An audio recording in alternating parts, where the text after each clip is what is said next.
तो आज हम बात करने वाले हैं एक ऐसे सुप्रीम कोर्ट केस की जिसने इंडियन फेडरलिज्म और आर्टिकल 356 का मिसयूज पर रोक लगाई। नाम है SR Bommai versus union of India 1994, जो इंडियन पॉलिटी का टर्निंग पॉइंट माना जाता है। लेकिन यहाँ एक इंटरेस्टिंग एंगल भी है।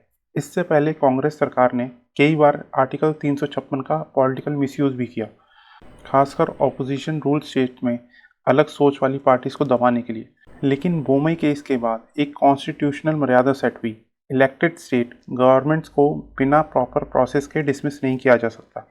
इससे भारतीय राज्य व्यवस्था में एक इंस्टीट्यूशनल बैलेंस आया और सेंटर के अधिकारों पर नियंत्रण लगा। ये केस एक एग्जाम्पल है जुडिशरी ने लोकतांत्रिक वैल्यूज के पक्ष में डिसीजन दिया, जहां देश की संवैधानिक फेडरल स्ट्रक्चर को बचाया गया। तो चलिए समझते हैं ये पूरा मुद्दा क्या था और किस तरह से इस केस ने इंडियन पॉलिटी को शेप किया। एसआर बोमई कर्नाटका के सीएम थे, जनता दल पार्टी के लीडर।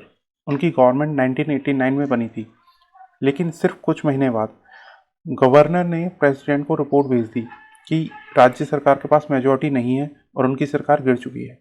गवर्नर ने बिना प्रोटेस्ट के उनकी गवर्नमेंट को डिसमिस कर दिया और प्रेसिडेंट रूल लगा दिया। आपको याद रहे तो ये वही दौर था जब कांग्रेस गवर्नमेंट आर्टिकल 356 का टूल बना चुकी थी अपने पॉलिटिकल राइवल्स को हराने के लिए। बोमई जी ने सुप्रीम कोर्ट का रुख लिया, कहा कि उन्हें मेजॉरिटी प्रूव करने तक का मौका नहीं दिया गया। अब वक्त था कि सुप्रीम कोर्ट इस मिसयूज पर एक स्ट्रांग बाउंड्री बनाए, और वही हुआ। ये केस सिर्फ बोमई तक सीमित नहीं था, ये एक कॉन्स्टिट्यूशनल स्ट्रगल बन चुका था फेडरल राइट्स और डेमोक्रेटिक प्रिंसिपल्स के बीच में। इस केस का आउटकम डेमोक्रेटिक गवर्नेंस के लिए भी एक कॉन्स्टिट्यूशनल विक्ट्री था। सुप्रीम कोर्ट ने 9 जजों की बेंच के थ्रू डिसाइड किया कि प्रेसिडेंट रूल लगाना बिना प्रॉपर जस्टिफिकेशन के अनकॉन्स्टिट्यूशनल है। कोर्ट ने कहा कि आर्टिकल 356 का मिसयूज इंडिया के फेडरल एसेट्स को डैमेज करता है। गवर्नर की रिपोर्ट जुडिशियल रिव्यू के अंडर आएगी, मतलब प्रेसिडेंट का डिसीजन अब सुप्रीम नहीं, संविधान के दायरे में है। अगर किसी सीएम पर मेजॉरिटी लॉस होने का डाउट है तो फ्लोर टेस्ट करवाना होगा, क्योंकि लोकतंत्र में फैसला विधानसभा में होता है, राजभवन में नहीं। ये जजमेंट उन अनइलेक्टेड अथॉरिटीज़ की पावर को लिमिटेड करता है जिनके डिसीजन अक्सर राजनीतिक फायदे के लिए होते हैं। भारतीय संविधान एक लोकतांत्रिक दृष्टिकोण को सपोर्ट करता है, जिसमें जनता की चुनी गई सरकार को बिना वजह हटाना लोकतंत्र का अपमान है।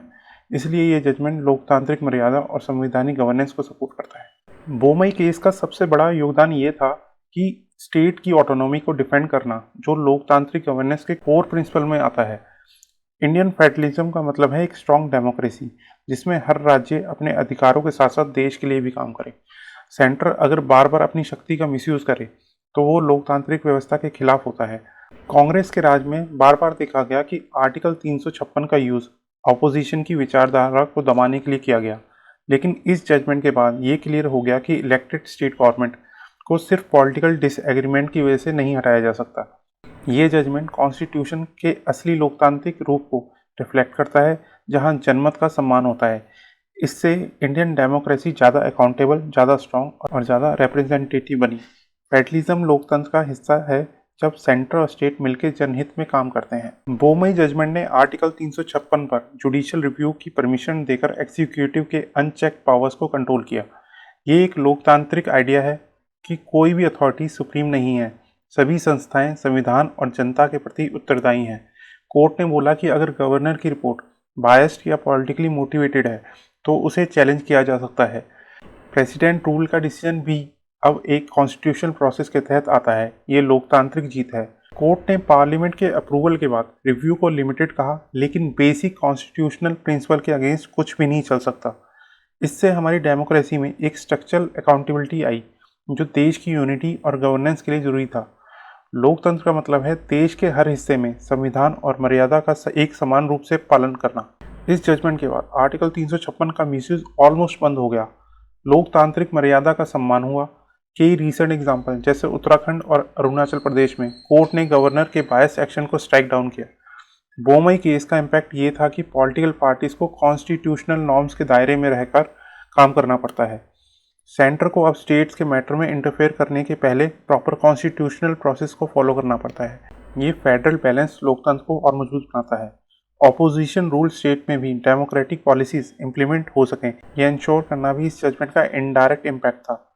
बोमई केस ने आर्टिकल 356 को एक कॉन्स्टिट्यूशनल सेफगार्ड बना दिया, ना कि पॉलिटिकल वेपन।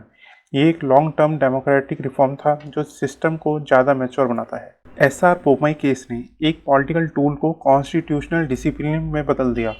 इसने आर्टिकल 356 को संविधान के मूल दृष्टिकोण का साथ अलाइन कर दिया।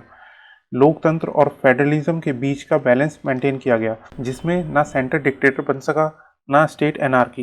जुडिशरी ने अपने रोल को लोकतांत्रिक गार्जियन के रूप में दिखाया, जहां इंस्टीट्यूशन को एक दूसरे के प्रति अकाउंटेबल बनाया गया। फ्लोर टेस्ट का कॉन्सेप्ट ने लोकतंत्र का सच्चा रूप दिखाया कि आखिरी फैसला जनता के चुने गए प्रतिनिधियों का होता है। ये जजमेंट हमें याद दिलाता है कि संवैधानिक व्यवस्था को तोड़ने वाली राजनीति को रोकना भी एक डेमोक्रेटिक ड्यूटी है। यूपीएससी के लिए बोमई केस एक कॉन्स्टिट्यूशनल क्लासिक है। प्रीलिम्स, मेंस और एसए तीनों में काम आता है। जीएस पेपर 2 में centre state relation, judicial review और फेडरलिज्म के कंटेक्स्ट में ये एग्जाम्पल बहुत इम्पैक्टफुल रहेगा। ऐसे में अगर फेडरलिज्म पे कुछ आ जाए तो इस टाइप के टॉपिक से ये केस बहुत इंपॉर्टेंट है, उससे रिलेटेड कुछ लिख सकते हैं। एथिक्स पेपर में इस केस का रेफरेंस कॉन्स्टिट्यूशनल एथिक्स के कंटेक्स्ट में दिया जा सकता है। इस केस का सटल मैसेज ये था कि लोकतंत्र सिर्फ इलेक्शन तक सीमित नहीं होता, बल्कि गवर्नेंस में भी दिखता है। जुडिशरी का रोल यहाँ एक न्यूट्रल आर्बिट्रेटर का था, जिसमें संविधान को राजनीति से ऊपर रखा गया। तो यूपीएससी एस्पिरेंट के लिए ये केस एक फुल पैकेज है, लीगल, एथिकल और पॉलिटिकल और इंस्टीट्यूशनल अंडरस्टैंडिंग का। अब आते हैं आज के सवाल पर। आपको इन स्टेटमेंट में से बताना है कि कौन सी स्टेटमेंट गलत है। फिर से मैं बोल रहा हूँ, कौन सी स्टेटमेंट गलत है। इनकरेक्ट को सेलेक्ट करके बताना। आंसर कमेंट बॉक्स में लिखें। सोचिए, एक ही एग्ज़ाम है, कुछ लोग सफल होते हैं और कुछ लोग फेल, लेकिन फ़र्क सिर्फ मेहनत का नहीं, फ़र्क होता है सही नॉलेज और सही स्ट्रेटजी का। क्या हमें जो पढ़ाया या बताया जा रहा है, क्या उसका कोई दूसरा पहलू भी है? इस दुनिया में दो तरह के बच्चे होते हैं, पहले वो जो अशिक्षित हैं और दूसरे वो जो खोए हुए हैं। तो अगर आप किसी एग्ज़ाम की तैयारी कर रहे हैं या आप नए नज़रिए से सोचना चाहते हैं, तो आप सही जगह पर हैं।